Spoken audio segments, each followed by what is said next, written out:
Bonjour à tous, je suis ici à l'Oasis avec Charles. Donc l'Oasis pour ses cueils d'automne. Bonjour Charles. Bonjour Patrick, comment vas-tu? Moi je vais très bien. Bon, on est le 6 décembre. C'est le moment de préparer l'année prochaine. Ben non, c'est le jour de Saint-Nicolas. C'est vrai. Alors, avez-vous été sage? La question est là. Parce que si vous avez été sage, eh bien, il n'y aura rien dans la petite chaussure. Et peut-être un cadeau bassin? Parce que je le répète toute l'année, ne soyez pas sages. Donc ça, c'est très important. Alors bon, fin d'année, ça veut dire que bon, c'est fin d'année pour certains, mais début de l'année pour l'autre. C'est-à-dire que bon, vous, en tant qu'industriel, vous commencez à proposer les nouveautés 2014. Et c'est le cas maintenant. Avec le nouveau Bitron. Le nouveau Bitron. Alors pour ceux qui ne savent pas ce qu'est un Bitron, ben, il s'agit d'un UV qui permet bien sûr de flinguer, on va dire entre guillemets, les algues unicellulaires responsables de l'eau verte. Exactement, et puis d'avoir aussi un rôle germicide pour lutter contre les maladies dans le bassin. C'est ça, mais ça tout le monde ne peut pas le faire. Bon, celui-là il le fait. Visible, il a été prévu pour. Il a été prévu pour. Alors, que nous dis-tu à ce sujet? Alors, 3 modèles, 120, 180, 240 watts. Il a été développé selon 2 axes de travail qui sont chers à Oise, économie d'énergie et automatisation du fonctionnement pour faciliter le particulier, que le particulier ait le moins de travail possible. Il peut être installé en vertical, en horizontal ou en vertical. Ça permet dans certains locales techniques de bien le positionner. Ça c'est très important parce qu'il n'y en a pas beaucoup qui peuvent le faire ça. Effectivement. Et il est équipé d'un panneau de contrôle qui va permettre à l'utilisateur de régler et comprendre le fonctionnement de son système de filtration. C'est ça. Nous allons montrer le panneau de contrôle. Eh bien, restez avec nous, on va regarder ça de plus près. Alors, concernant le panneau de contrôle, il y a 3 zones précises. La première zone ici est un panneau digital qui permet d'indiquer en permanence la température du bassin. La zone ici qui va permettre à l'utilisateur de gérer le fonctionnement de son UV en fonction de son bassin. Quand j'allume avec ce petit bouton les 100% ici, mon UV va être allumé 100% du temps, comme n'importe quel UV du marché, mais allumé 24 heures sur 24. Et donc je ferai 0% d'économie d'énergie. Si je descends et je choisis d'allumer le mode 50%, mon UV en moyenne sur une année va être allumé 50%. Je vais donc faire en moyenne sur une année une économie sur ma facture de 50%. Économie d'électricité, bien entendu. Mais ça, c'est en moyenne, parce que c'est un peu plus compliqué que ça. Exactement. C'est le point fort de cette UV, c'est que justement, ces économies vont se faire en comptabilisant et en utilisant la température. Quand je mets mon UV en mode 50%, ça ne veut pas dire que mon UV va être allumé 1 heure sur 2 de mars à septembre. Il va être allumé éventuellement 1 heure sur 2, 1 heure sur 3, 1 heure sur 4 en mars, pardon. Et en juillet-août, il va être allumé 2 heures sur 3 ou 3 heures sur 4 pour s'adapter à la température du bassin, parce qu'on sait que dans un bassin, plus il fait chaud, plus la filtration est importante, et à température un petit peu plus fraîche, on peut minimiser la filtration de façon à économiser du courant, ce qui est l'objectif de cette UV. C'est ça. Ensuite, deuxième partie du panneau de contrôle, ici un petit compteur qui indique le nombre d'heures de vie restantes pour l'ampoule.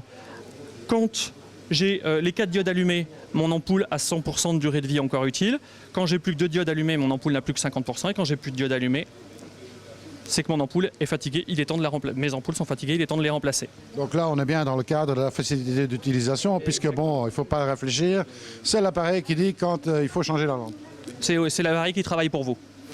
La dernière petite chose, c'est que le petit panneau de contrôle ici aura la possibilité d'indiquer à l'utilisateur si une lampe est grillée en indiquant L1, L2, L3 ou L4, ce qui permettra à l'utilisateur de, assez simplement, accéder à ses ampoules et de remplacer si une ampoule venait à griller. C'est ça. Alors on peut peut-être voir d'ailleurs comment on y accède à ces fameuses ampoules. Hein. Tout à fait, on peut voir ça. Voilà. Alors c'est tout simple parce qu'apparemment il n'y a qu'un bouton à manipuler. Alors effectivement, l'ouverture a été voulue très simple. Pour ouvrir le filtre, en fait, il y a juste cette petite molette à ouvrir. Voilà. Et ensuite, on accède au ballast et aux ampoules. Voilà, et là c'est quand même particulier. On va essayer de le sortir parce qu'on a coincé un petit peu le fil.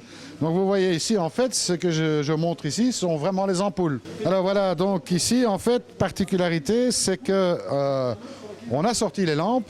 Mais, par contre, on peut peut-être le voir ici à l'intérieur, c'est que le quartz, il est resté dans l'appareil. Ce qui veut dire qu'on peut faire cette opération sans démonter l'UV.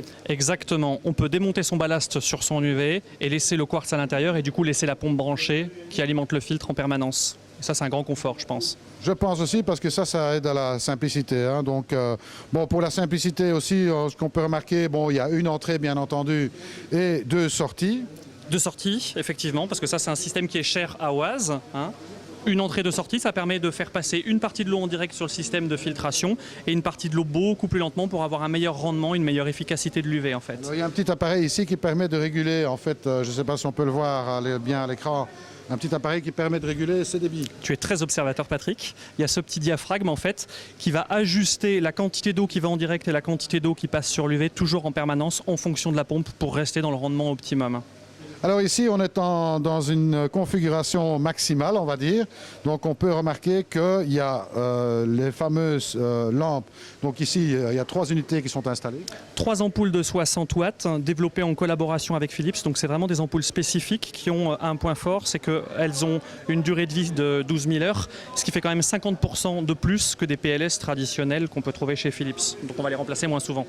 C'est ça, on les remplace moins souvent. Autre particularité dans cette partie, on retrouve en fait le ballast qui est complètement à l'extérieur du corps de l'UV. Exactement. Cette pièce n'est pas à l'intérieur de l'UV, elle est externe.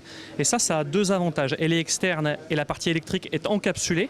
Donc elle est à l'abri de l'eau. Si demain, par un accident, le quartz venait à casser, l'eau va aller dans les douilles, mais ça ne va pas mouiller le ballast. Ça veut dire qu'on ne va pas griller toute la partie électrique. Ça, c'est un grand confort parce que c'est une pièce importante et coûteuse. La deuxième chose, c'est qu'en extériorisant le ballast, on permet une meilleure ventilation et vraisemblablement une meilleure durée de vie. C'est ça. Alors bon, quand on remet les éléments ensemble, bien entendu, ça offre une étanchéité hors du commun parce que en fait, on a un IP qui n'est pas très courant non plus. Effectivement, ce ballast, il est l'UV dans son intégralité est IP68. Concrètement, IP68, ça veut dire quoi? Ça veut dire qu'il peut être immergé sous 10 cm d'eau. Alors évidemment, personne ne va l'immerger parce que ça n'est pas le but, mais c'est vrai qu'il peut arriver un accident dans un local technique, malheureusement ça peut arriver. Et puis il y a une chose qui est qu'avec un IP68, c'est quand même la garantie pour l'utilisateur d'avoir un UV qui est bien protégé contre l'humidité. Alors bon, moi je peux vous dire une chose, hein, tous ceux qui ont eu un bassin pompé en mode pompage ont tous connu un jour ou l'autre un tuyau qui se défait. Et bon, c'est quand même très appréciable d'avoir un appareil IP68 qui permet évidemment de garder son appareil intact. Exactement, tout à fait. Alors bon, bien sûr, tout ça est couvert par la garantie Oase traditionnelle. Tout à fait, 2 ans de garantie. 2 ans de garantie. Alors je pense que vous allez faire une action spéciale l'année prochaine avec cette UV. Alors effectivement, ça c'est important. On va mettre en place, comme c'est une nouveauté qui est quand même assez innovante, on va mettre en place une action commerciale un petit peu particulière dans un certain nombre de magasins partenaires. Et j'invite tous les gens qui sont éventuellement intéressés à aller sur le site oase-living water pour s'inscrire à la newsletters de façon à pouvoir avoir les actualités qui paraîtront concernant cette opération commerciale. C'est ça. Alors moi je voudrais quand même encore souligner un petit détail qui est quand même important, c'est que si on regarde maintenant ici ces 2 sorties, en fait elles sont complètement compatibles par rapport à tout ce qu'Oase a fait jusqu'aujourd'hui. Tu as raison, j'avais failli l'oublier. Oase essaye vraiment de faire que ces gammes soient interconnectables. Donc l'empattement entre les 2 sorties est le même depuis maintenant peut-être 20 ans. Ça veut dire que concrètement, quelqu'un qui a un Biotech 12, 18, qui a parfois 10 ans ou 12 ans ou 15 ans, peut éventuellement brancher cette UV à la place d'un ancien UV pour bénéficier des économies d'énergie et d'un rendement UV plus fort. C'est ce qu'on appelle une meilleure fidélisation que Windows, par exemple. C'est ça, c'est ça. Voilà. Eh bien, c'est très bien. Je pense qu'on a tout dit sur ce nouvelle UV. Bon, encore une petite nouveauté peut-être à montrer pour la route, hein, on va dire. Allez, une petite dernière. Allez, une petite dernière. Restez avec nous. Alors, il s'agit de... La nouvelle Aquamax Premium 20 000. Alors, on peut peut-être la mettre sur la table, hein, ça sera plus facile. Voilà. Donc, nouvelle Aquamax Premium 20 000. Aujourd'hui, la gamme des Aquamax commençait à 4 000 et finissait à 16 000. On avait une 20 000, mais qui était une pompe bimoteur qui était vraiment faite pour des usages bien précis. Là, on a simplement une pompe monomoteur, 20 000 litres, 19 200 litres heure, 190 watts et 5,40 m de colonne d'eau, qui a tous les avantages de l'Aquamax, à savoir qu'aujourd'hui, c'est une pompe qui accepte des particules de 11 mm et c'est quand même pas très courant sur le marché. On a la possibilité de brancher un skimmer dessus et surtout on a le système SFC, Seasonal Flow Control, qu'on peut activer avec un interrupteur qu'on va trouver sur la coque de la pompe qui va permettre à la pompe d'adapter son débit en fonction de la température, là aussi pour faire des économies d'énergie. Bien entendu, si l'utilisateur ne veut pas de cette fonction et veut un débit maximum, il peut couper la fonction et avoir un débit maximum. Alors toujours les fameux 10 mètres de câble. Tout à fait. À ne surtout jamais couper. À ne surtout jamais couper, sinon vous perdez la garantie. Je ne sais pas comment tu appelles ça. Les raccords cannelés, on appelle ça. Voilà. Raccords cannelés. De mettre différents diamètres de tuyaux, en sachant que le mieux c'est de mettre le tuyau de 40 mm. Le plus grand pour cette pompe-ci. Exactement. Et ce qui est intéressant, c'est que ça c'est l'aspiration de la pompe, ça c'est le rejet de la pompe, et que dans cette position-là, la pompe elle aspire 100% par sa crépine et 0% par ici. Dans cette position-là, la pompe elle aspire 100% par ici.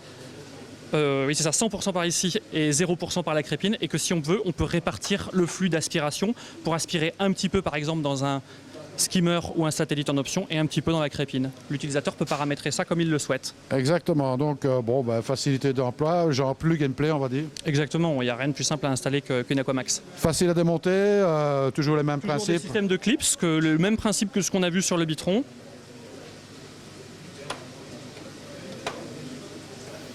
Et j'accède au moteur. Alors bon, ça c'est la partie facile en fait, parce que bon, la crépine c'est toujours ça qui va s'encrasser, bien entendu.